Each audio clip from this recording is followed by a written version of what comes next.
Alright, hello, my name is Zuriel, and my partner doing the recording right now is Jeff, and we decided to read the New Negro by Alan Locke and do a little response and break it down, kind of an analyzation type thing. So first off, I'll just start off kind of discussing what he meant by what the New Negro is now in that time and era. That was pretty much the New Negro movement, as he coined the term for it. Most people kind of know it as a Harlem Renaissance, but it wasn't just in Harlem. Of course, it was everywhere, like to the Midwest and other big cities up there. So to me, what I got from what he was explaining the New Negro to be was basically African Americans breaking out of perpetuated stereotypes and ways of thinking and self-pity and all types of things, not only things that held themselves back, but the mindsets that they allowed others to oppress them with. So one of the things that he said was, when speaking about the new Negroes, that his shadow has been more real than his personality, and that kind of resonated with me. So I wrote it down while I was reading, and that was just it was kind of real, because it was like the shadow. So it goes with you everywhere, but it's not the real you. So that's like everything, the projections that other people put on you. That especially for the Negro at that time, there was a lot of different things that basically European America had forced onto them as a quote unquote personality, but that wasn't them. That was more of just a figment. It's a caricature, really. Another thing that I kind of would say was a big part of it was, he said, "Why should our minds remain sectionalized when the problem does not remain sectionalized?" So basically, they were breaking out of the whole thinking that they could only be slaves or something, or they could only be servants, and that they couldn't step out and rule and do their own thing.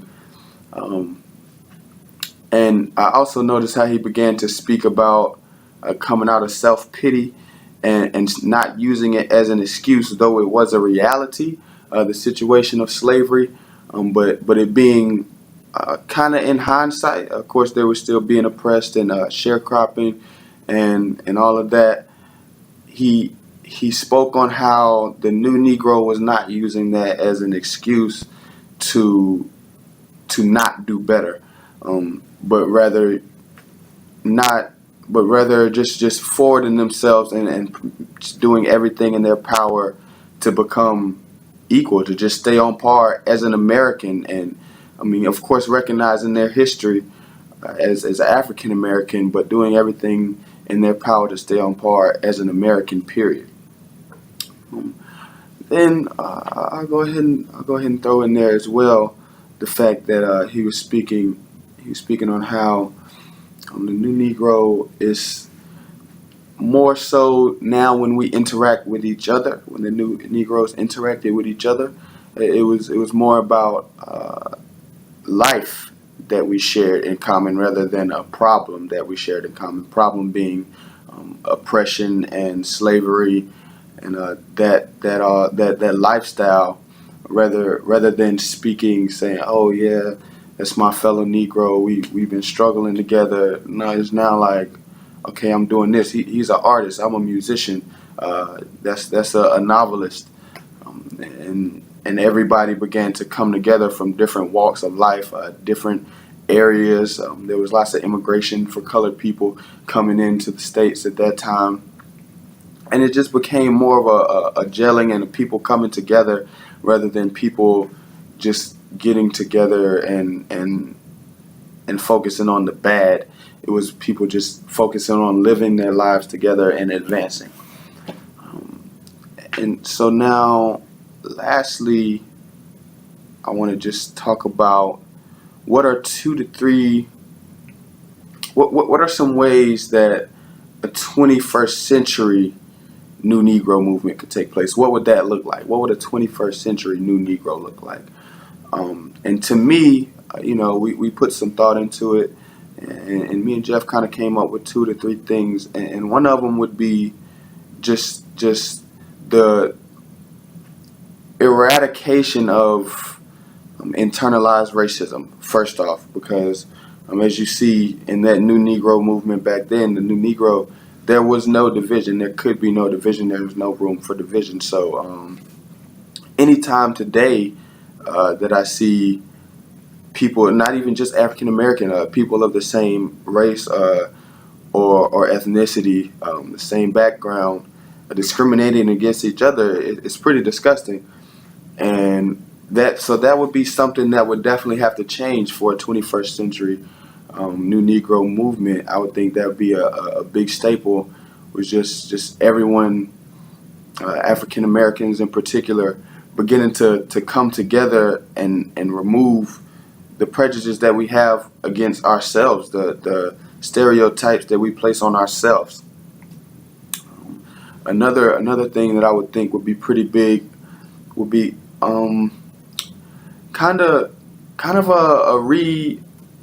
a rededication to ourselves. So there's a lot of things going on where in certain parts of the area we're killing each other, and we're not valuing each other's lives, and we don't come together to forward ourselves. As it was saying in this movement, there's a lot of there's nothing wrong with Black Lives Matter or anything, but that's kind of it's an offensive thing, and it's a defensive. But the main premise in the New Negro movement back then was shifting from defensive to offensive and not using excuses. So a lot of times, and of course, you can never speak for an entire culture, but there were always certain parts of our culture today where a lot of people use their shortcomings and even now oppressions and racist views as excuses to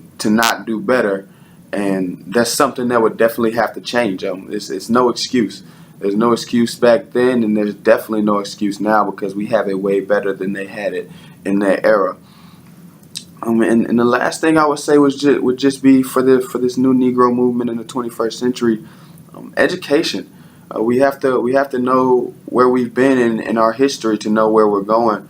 And a lot of people, a lot of our generation now, I guess I would kind of call myself a millennial. I was born in '96. Most of us don't really know much about say a Marcus Garvey or a Fred Hampton. Of course, everyone knows the Malcolm X's and the Martin Luther Kings, the Rosa Parks, but that's just the surface. Those were kind of like the leaders at that time. They were the big impactors, but they were nowhere near the only people that were making noise and fighting for equality and just fighting for justice. So I would say that the 21st century New Negro would be very educated on the past and where we would have to go in the future. That being said, that's pretty much our wrap up. We really enjoyed doing this project. We had a lot of fun kind of going back and learning this stuff. It was really interesting to see this writing and to see this. I really feel like this was definitely the catalyst for the whole movement. So to read this, I'm sure as the people of that time read it, it was kind of surreal to read that in the moment and that be what's going on. I kind of wish I could go back there. I wouldn't want to necessarily be in that situation, but I'm sure that was a real crazy time, and it had to be kind of awesome. Everybody coming together, especially in Harlem and in the big cities where people were coming together and just starting over with new opportunity and building their lives.